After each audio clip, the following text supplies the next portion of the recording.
Happy Monday, YouTube. Hope you guys are having a great Memorial Day off.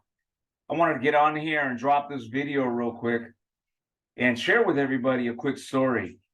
This month of May marks 12 years since I picked up the phone for the first time to sell final expense. 12 years.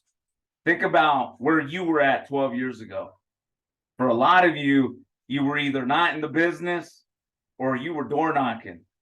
And for me, 12 years ago, I was just that. I was coming from a successful field run as a door knocker, number one. But the reason I got into final expense telesales truly was, one, I can get a better lead in more areas than being constricted to the territory that I was working at. Two, I don't have to work weekends. I don't have to work evenings. I can do it all over the telephone. And what's crazy is that was 12 years ago. And I want to share this with all of you guys here that are watching this because you're new to telesales. It's something new. It's something innovative. But we've been doing it for years. And you know, when I first started selling over the telephone, it wasn't easy. One, because there was so much negativity around telesales. Persistency was like the main myth that all these haters would say about telesales. That it wouldn't work because the persistency was horrible, et cetera, et cetera, et cetera. And up until COVID, that was pretty much the sentiment that people had up until then, which was crazy. So, you know, when I started on the phone, I sat down with my mentor and he told me, hey, follow my system, follow my script, and go to work. And I did just that. But you know what I realized real quick? One, that I was going to need a lot of leads to make sales. And two, I needed to better my skill set over the phone. It was two main things right off the top. But when I started, I just did exactly what I was told. I was told to follow a script, word by word, not to change it, not to modify it, just follow that script and literally go to work. At the time, we were calling leads and we were working inbounds. So that's the way I learned how to do it, how to work the system. But let me tell you something that was crazy. When I first started on the telephone, it was costing me about $500 a day. Think about it, to make sales. $500 a day before I'd see one sale. And right off the top, I knew that it was very expensive to do it. I knew it because in the field, it wouldn't cost me no $500 to make a sale. That's a fact. No way. It was much less because the person can see me. But again, I learned the hard way. But luckily for me, I had a fat residual income that I had from Lincoln Heritage that was paying my way as I learned. And I realized not many agents 12 years ago were going to muster $500 plus a day to make one sale. That's the first thing that I realized. And why is that again? Because over the phone, people don't see you. And I also realized that over the phone, I was presented with different objections and different distractions. The most common one for me was people trying to get me off the phone immediately by telling me to send them information in the mail or having me call them later, or I just couldn't get through a full presentation. That was one of my first challenges. But my second challenge was closing. The way I was closing was obviously like going against me, not with my sales process. So think about that. I was working all leads, dialing over 200 times a day, to make one sale, and it was costing me $500 a day in lead costs to make one sale. So I figured out a long time ago that either one, if I just run through leads to make my money, yes, I had a 140%. So, hey, if I make one sale, I would make enough money to do it all over again. But I also realized that not every agent in my downline had a 140. So how were they going to afford the cost of doing telesales over the phone? I didn't recruit for the first 2.5, 3 years. I didn't recruit. In fact, I was in the lab figuring it out for myself. I was making the dials. I was making the mistakes. I must have made thousands of presentations in those first years.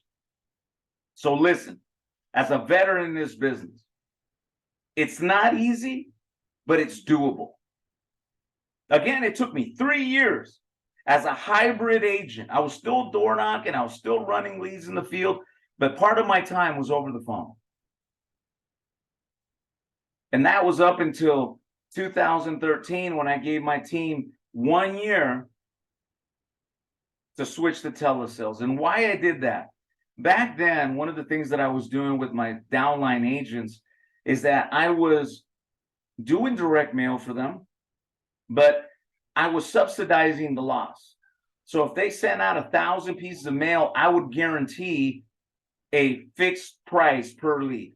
So if the campaign did horrible and we only got 2 leads, it was me and some of my other managers that would come up and make right on that loss. We did that for a long time until one day I said to myself, this is over.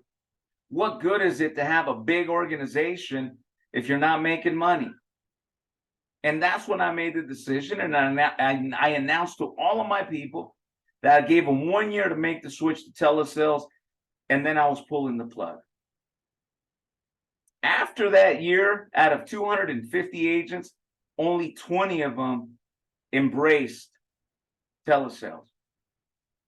And I don't blame them. A lot of them were fear. A lot of them were scared of what others were saying, and they held back. What's funny that today that a lot of those people that at that time, didn't make the cut, they're in telesales now today, which I find funny but cool at the same time. But I don't blame them.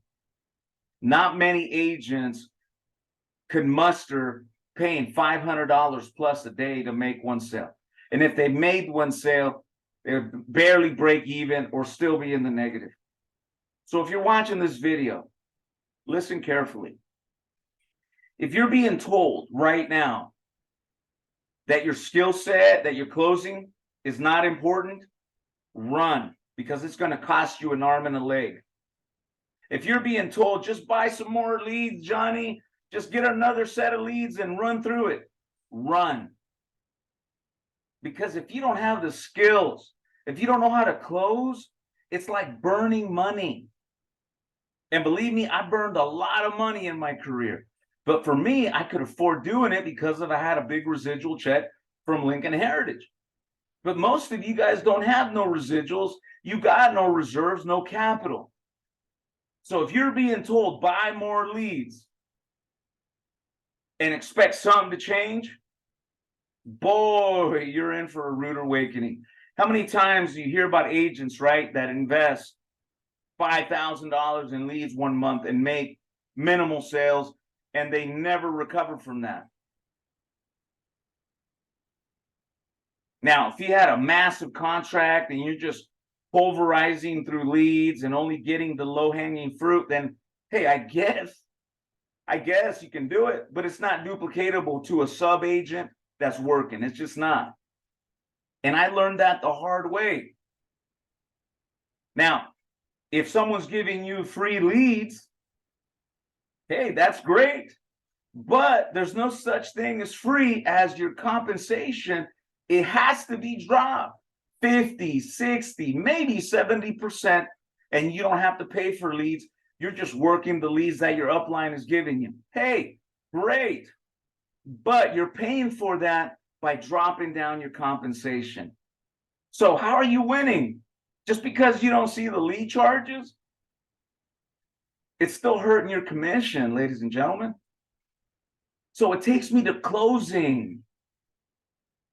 Again, for me, my biggest challenges at the beginning was how to make a full presentation. If you can't make a full presentation when you got someone on the phone, how are you going to win? How are you going to close? It's impossible. If you get 5 minutes into a call and Miss Betty tells you to call her back later and you give in, good luck. Pickup rates today compared to 12 years ago are night and day. If you can't get to the closing questions because Miss Jones has to go to the doctor's office, or she wants to get a quote from you now, and you can't make a full presentation, how are you going to win? You're not going to win. You're going to lose unless you have it in your mind that because you have a big contract, that even if you make the minimal amount of sales, you'll still be okay. Hey, again, you could think that way, because that's what I did when I first started. I had a 140% contract. It was costing me $500 a day in leads to make one sale. So I was breaking even, but I was learning. So that was my consolation prize. Closing. When I learned how to close, the game changed. And closing, ladies and gentlemen, also has to do with maybe repitching a second set of rates. And a lot of you guys don't know how to do that. A lot of you guys, when you guys get to your close, you guys are hitting people with all of this logical stuff. I've been there. I've done that. And in fact, I'm going to show you guys a couple examples of what I'm talking about so you can see what I'm saying. So when I started, and check this out.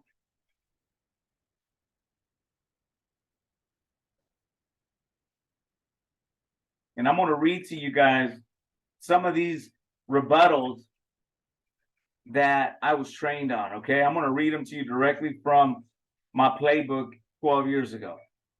So when a client would tell me, let me get there. Think about this.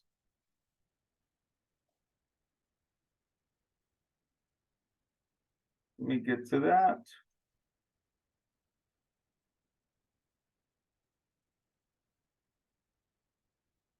All right.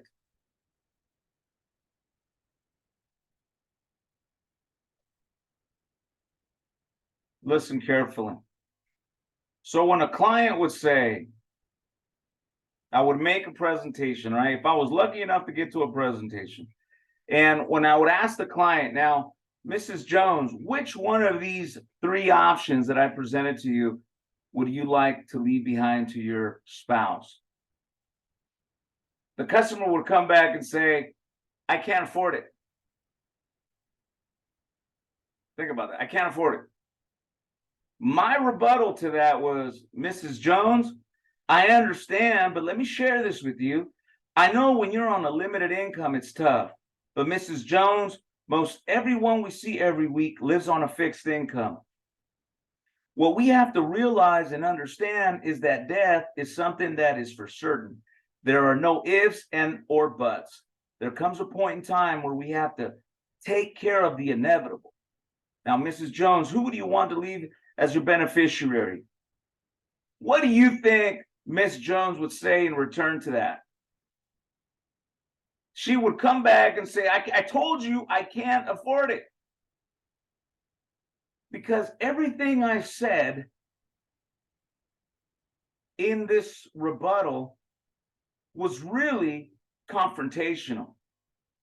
Do you think these people don't know they need this?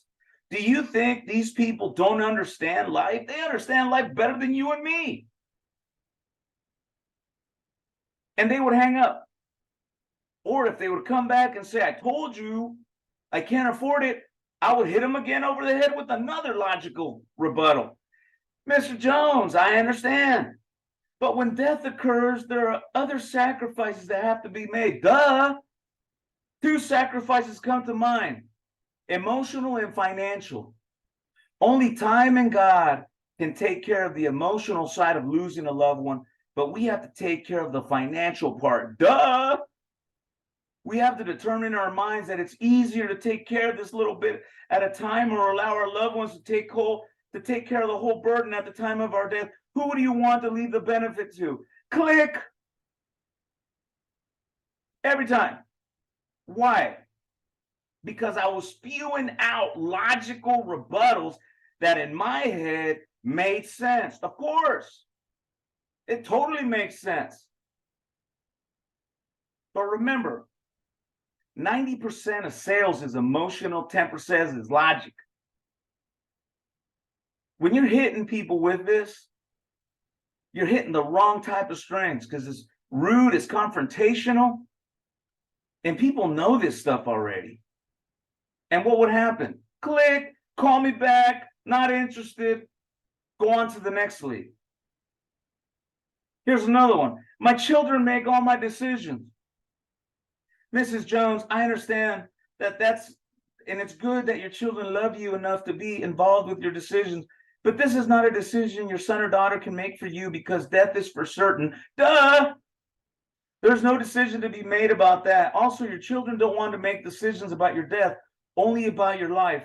This is a decision that only you can make. We have to ask ourselves, do we want our children to be faced with this financial burden? Of course not. What's your social security number? These were the typical objections, and I'll share another one. I want to think about it. Mrs. Jones, if I were in your shoes, I'd probably want to think about it too. But Ms. Jones, what we're talking about is dying. Duh! This is something we don't have to think about. It's going to happen. Mrs. Jones, let me ask you this. Your correct age is 65, isn't it?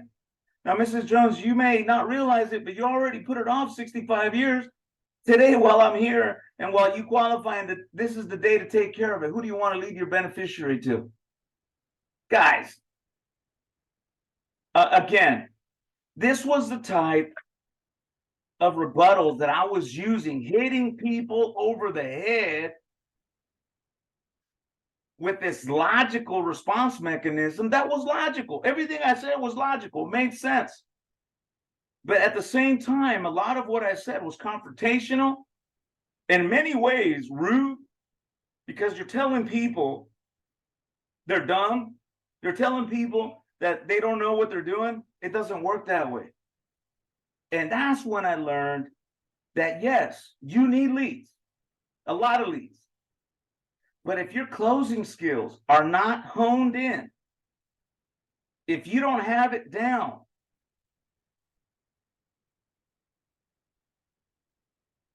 then you're going to struggle.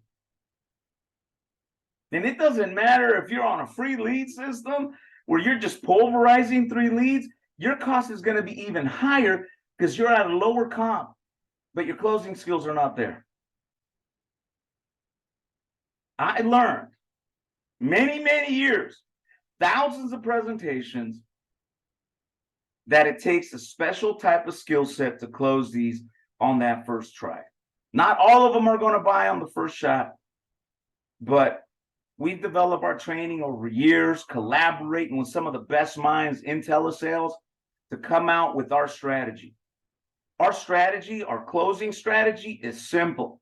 And I'm going to post a video of our sales strategy here in the bottom. Watch it. It's night and day than it was 12 years ago. And when we made these adjustments and changes, our sales started growing, and we started adding more people to our team, slowly but surely, because now those agents were having predictable outcomes.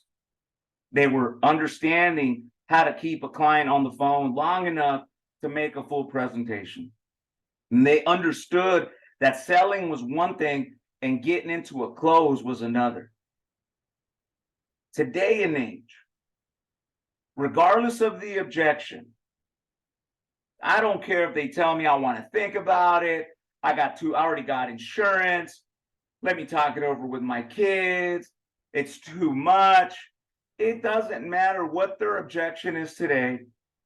I will always suggest the third lowest one of the three options. Why? The reason that's the most effective close is because of this reason. As a final expense man for all these years, let's be real. We don't have a lot of options when it comes to selling our product. We might have maybe a handful of carriers. And those carriers are all pretty much within the same criteria from one to another. So if I did my job correctly, why would I hit my customer with all these elaborate closes when I can just use one, which is the most powerful one? And that's the suggestion close. Suggesting the lowest of the three, because after all, as a true professional, I did the shopping for my client. That simple close increased our closings by 30%. And if they didn't buy on that close after we suggested, then we would go into a step-by-step strategy to really find out why, by clarifying on that same call in that moment. Because I'll tell you what, once you get them off that phone call, good luck getting them back on. I have a strong follow-up culture here with us, and I follow up, follow up, follow up. If I make a presentation today and I'm supposed to call back tomorrow, I'm writing those policies up maybe a month later, 6 weeks later. Why? Because people don't pick up. So you got to be relentless in your follow-up. So again, selling is one thing, closing is another, and your follow-up game is a must. It took me years to understand that. And I feel like just now, we're about ready to scale this out. And all these years, I've been learning through trial and error because I had to do it myself first before I could teach somebody else. And everybody that knows me for all these years, 12 years ago especially, knows exactly the struggle that I've been through to learn this. So if you're watching this and any of what I'm saying is resonating with you, check out my training video here in the bottom section. This is how we're running things today. And if when you go through that sales presentation and closing strategy, and if you can duplicate it, call me up. Join my team. Today, we're growing. We're adding agents to our team. I'm really excited because this is taking years in the making. So one more time, when your manager's telling you, hey, Johnny, just buy more leads, just buy more leads, and they're not focusing on your closing skills, run. If they're going to drop your contract and you feel like that's the best deal for you, just remember it's not free leads. Because at the end of the day, regardless if you're on a free lead system or not, if you don't perform, you will get terminated. I've had countless agents on free leads over the years, and I've terminated them. Why? Because eventually they didn't perform, they got lazy, they didn't care, they had no skin in the game, and they failed. And why did they fail? Because eventually they're thinking about the low contract they have, they're getting into their feelings of all the dialing that's necessary, and then they're off to a new opportunity. Why don't you stop? Ask yourself, is my sales and closing skills down? Because if they're not, your cost for leads is going to be through the roof. I'm sorry. So why go down that path of a high cost and instead learn today, learn how to sell, learn how to close, better your skill, and then fuel it with leads. Then it gets fun. Because when you know exactly what your skill set's at, then you can print money because you know how many leads you need to take to make money. Too many agents today are just scared, and they're scared because they're not believing in their sales skills or their closing abilities. I mean, I'm talking veterans. Last week, I met with two people and they were scared. They took a couple inbound calls and they were flustered and getting nervous and they wanted to quit. Why? Because they realized that they were talking to a great lead of people that want to talk to them, but they realized that their skill set was not where they thought it is. One thing's knocking on doors. Trust me, I knocked on doors for years. And knocking on doors ain't easy either. You got to deal with the rough neighborhoods, people that are mean. I mean, I got yelled at and punked out many times working in the field. But it's different than when you're on the phone, because over the phone, they can't see you. So it's easier for Mrs. Jones, who's typically real nice, to be rude as hell over the telephone. Think about what I'm saying. So for all of my friends that years ago didn't listen, and now you're here, welcome. I told you. Telesales is the way, technology's changing things. And with us working final expense inbounds today, if your skill set's there and your closing's there, you're going to make a lot of money. So with that said, guys, I hope this video helps you. And I'm going to go and barbecue, chill out. But if you have any questions, call me. Check out my training video here in the section below. And if it helps you, great. It's helped me.